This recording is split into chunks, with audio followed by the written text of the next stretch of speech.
Good morning, this is Hero again. What are we looking at? This is a Forsythia.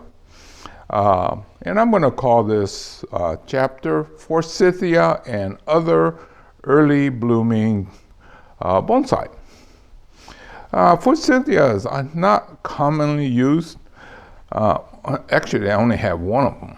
And this one has been sitting around here for a long time. You know, my typical, it's always been here, kind of neglected, right? Well, last fall, I did clean it up and try to get some shape on it. So as I back off, let's go ahead and take a look what it looks like. Well, the bloom should get more profuse. But what I'm afraid of, especially since I only have one of these, is that it may not be around. People like to see flowering things. Like I was saying, this was sort of neglected, somewhere mixed up with all the plants. Now that I have fewer plants, I finally noticed it. I thought, this one has a kind of an interesting root. Actually, the soil line was right here. So this is all the exposed root. Well, that's what happens when it gets neglected and sits around for a long time.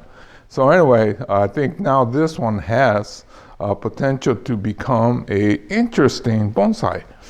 You can see all those random shoots that are going straight up. Well, I'm waiting to see if there's even going to be any flowers on it. So as soon as the flowering is over, I'm going to start to actually put it into shape. I believe this is probably the front. So in about another year to 2 years, if I stay on it diligently, I should be able to put it into a bonsai pot, or it gets sold. That's why I'm shooting this a little ahead of its possible full bloom, because when it starts looking like this, people tend to want to buy it. And I'm in the business of selling, so I can't hold back. Anyway, this was the Forsythia. Okay, what we're looking at is a sort of a contorted flowering quince. It's also deciduous, although not all the leaves fell off. But what's unique about this one here is the flower that comes out. It's kind of whitish, but as it starts to develop, it turns into pink, and quite often to dark pink. I've seen a variety that went from white to red, but this one only goes to pink. On the flowering quince, it's usually not advisable to try to shape it. It's better to let it kind of clump up like this and thin it out so that it's not tangled mess, and just kind of enjoy the flower.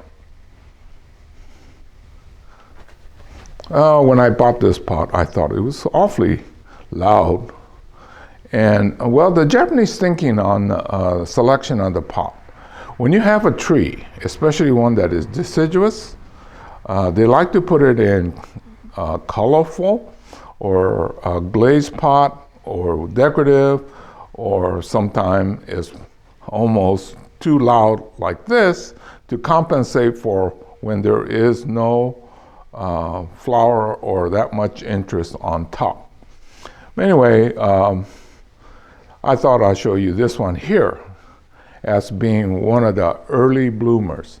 So typically, these are deciduous and they bloom before the leaves come out. Here is another flowering quince. This one looks like I probably dug it out somewhere. See the center part, it's kind of dead looking, although it's not dead. It's got these wild chops, right? Well, we're getting all this side growth, so that's okay. But this one is, I don't know how to describe the color. It's not red, it's not pink. It might be salmon-like. But I was saying that these have a tendency to get sold when they're blooming. So if I wait till they're in full bloom, it may not be here. Also, the nursery is getting quite busy now. Everybody's starting to think about the bonsai, so I may not have the time to shoot. So I thought I'd go ahead and show you these things when I still had time and the plant is still here at the nursery. So this is another type of flowering quince.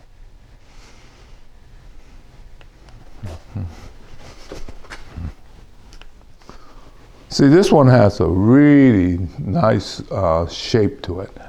And so if this whole thing gets like that, it'd be spectacular. But like I was saying, now that the weather is turning warm and people like to go look at nurseries, these flowering things tend to get sold. That's why I'm shooting it slightly ahead of time. Well, what we're looking at right now is the footage that I shot a few weeks ago with the ume, or the apricot. So unfortunately, if I'm going to show you what the footage that I shot before, because it got worse. Oh well, the frost came and then it kind of withered and disfigured the flower. So anyway, that's what okay, so this was a quick chapter on early blooming flower bonsai. This is back to our Forsythia, and I got the feeling this will be our last time that we're gonna see this tree. So anyway, this is Hiro saying goodbye. I'll see you again real soon in another chapter. So this has been Forsythia and other early blooming trees.